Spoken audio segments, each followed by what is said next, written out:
Ils arrivent sans prévenir, atteignent la taille d'un immeuble de plusieurs étages et détruisent tout sur leur passage, faisant des milliers de victimes.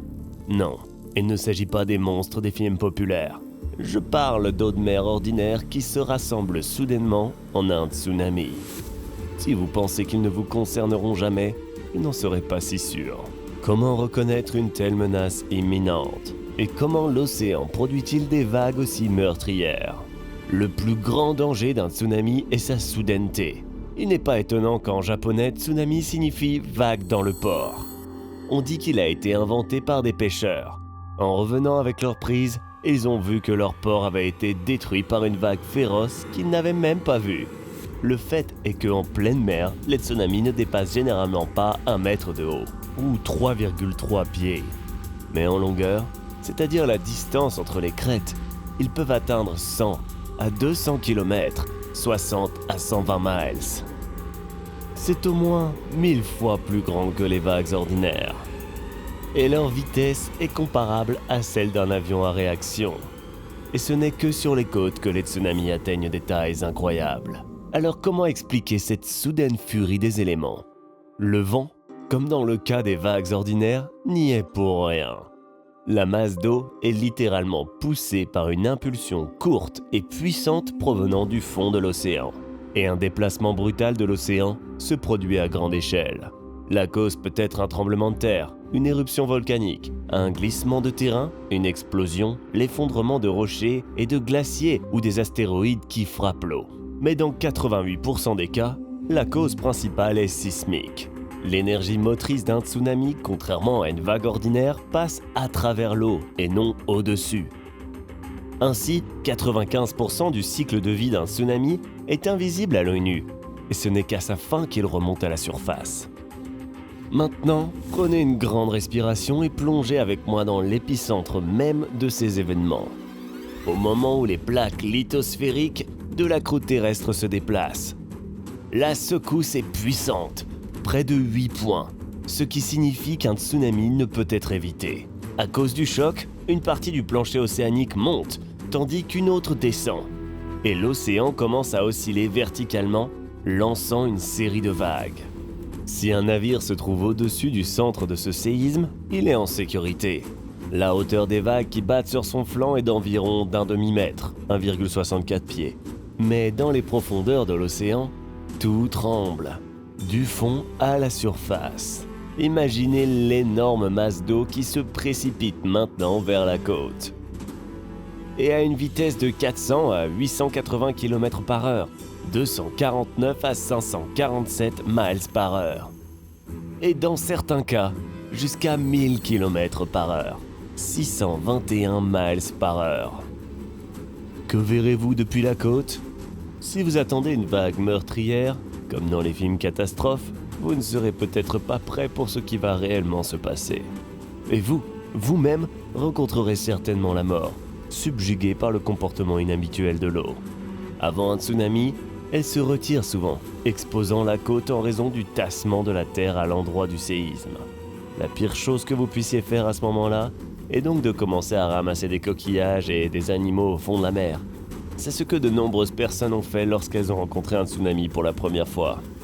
Pendant ce temps, au large de la côte, une partie de la vague ralentit à 50 km par heure et le reste de la masse d'eau commence à monter en raison de la congestion.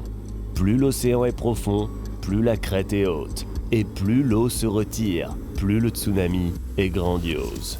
Mais maintenant que vous connaissez la raison de cet étrange comportement, vous pouvez avertir les autres de l'imminence de la catastrophe, comme l'a fait l'écolière anglaise Tilly Smith au bord de l'océan Indien en 2004. Par un heureux hasard, elle venait d'apprendre en cours de géographie que l'eau se retirait rapidement du rivage avant un tsunami. Tilly a convaincu ses parents et tous ceux qui l'entouraient qu'ils devaient se sauver, et ainsi a aidé une centaine de personnes. N'oubliez pas que vous devez agir rapidement. Malgré son ralentissement une fois que la vague a atteint le rivage, sa vitesse est encore de plusieurs dizaines de kilomètres par heure ou miles par heure. Ainsi, le temps qu'une alarme soit déclenchée, le tsunami ne peut pas s'arrêter. Ainsi, au moment où l'alerte est donnée et qu'un tsunami apparaît à l'horizon, vous disposez d'un maximum de 20 minutes. passez-les à vous retirer à 10 km à l'intérieur des terres. Si ce n'est pas possible, grimpez sur un toit ou au moins sur un arbre solide. La voiture n'est pas toujours le meilleur choix. Vous ne voulez pas être coincé dans les embouteillages parmi tous ceux qui fuient les éléments, n'est-ce pas? Si vous vous retrouvez dans l'eau, alors avant tout, débarrassez-vous de vos chaussures et vêtements lourds. Vous pourriez facilement être frappé par des débris et être emporté dans l'océan. Et dans de tels événements, il serait extrêmement difficile de vous échapper. De même, ne vous précipitez pas pour retourner joyeusement dans la zone de danger une fois que l'eau s'est retirée. C'est ce qu'ont fait les habitants de la ville soviétique de Severodvinsk lors d'un tsunami en 1952. Résultat, ceux qui ont survécu à la première vague ont été emportés une demi-heure plus tard par la seconde, qui mesurait environ 15 à 18 mètres de haut, ou 49 à 59 pieds de haut. Hélas, ce n'est pas rare. Il y a plusieurs vagues, et la première n'est pas toujours la plus importante. La suivante peut ne pas arriver avant 2 ou 3 heures, et elle ne rencontrera aucun obstacle. La première vague libère le chemin, emportant avec elle voitures, arbres et biens.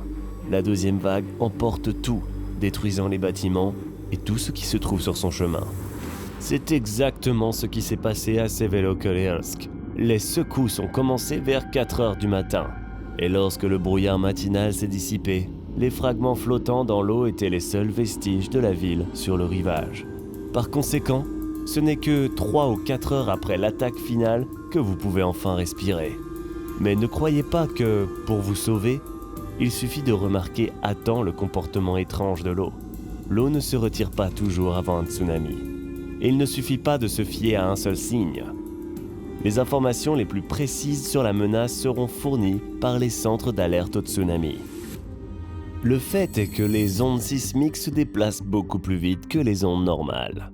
Et une alarme provenant d'un tel centre donne aux habitants des zones côtières quelques précieuses minutes, parfois même des heures, si la source du tremblement de terre est éloignée de la côte. Pourtant, tous les forts séismes sous-marins ne conduisent pas à des tsunamis. Une augmentation du niveau de l'eau dans une zone particulière de la mer ou de l'océan donnera la prévision la plus précise. Et il est important que l'alarme provenant du point de mesure n'arrive pas plus tard que la vague elle-même. Si nous parlons de séismes sous-marins, il ne faut pas négliger les autres causes de tsunami. Par exemple, le plus grand tsunami jamais enregistré dans le monde s'est produit en Alaska. 90 millions de tonnes de roches et de glace sont tombées des montagnes dans la baie. L'eau s'est élevée de 524 mètres ou 1720 pieds dans les airs. Une vague a traversé la baie, arrachant des arbres et projetant un navire qui se trouvait à 10 km ou 6,2 miles de l'épicentre à travers l'île. Et le tsunami résultant de l'éruption du volcan indonésien Krakatoa au XIXe siècle a détruit des milliers de navires et fait des dizaines de milliers de victimes. Bien que, selon les statistiques, les volcans ne soient à l'origine que de 5% environ de ces catastrophes. Les vagues meurtrières peuvent être créées non seulement par la nature, mais aussi par l'homme lui-même. Par exemple, en faisant exploser une bombe atomique sous-marine, comme cela s'est produit au milieu du XXe siècle, une explosion à une certaine profondeur a soulevé une vague de 29 mètres de haut. Cependant, il n'y a pas eu de dégâts. Après avoir déferlé sur 300 mètres, 984 pieds, elle s'est calmée. La cause la plus rare des tsunamis est la chute dans l'eau d'astéroïdes d'un diamètre supérieur à 1 km, 0,62 miles. Par exemple, selon une version, l'astéroïde Chicxulub, d'un diamètre de 11 à 81 km, 6,8 à 50,3 miles, et dont le cratère a une profondeur de 20 km, 12 miles, a provoqué l'extinction des dinosaures. Il a privé la Terre de lumière solaire en libérant des poussières dans l'atmosphère et a déclenché un tsunami de 14 mètres à 1,5 km ou 46 pieds à 0,9 miles de haut. Ces vagues ont balayé la planète, remuant les océans.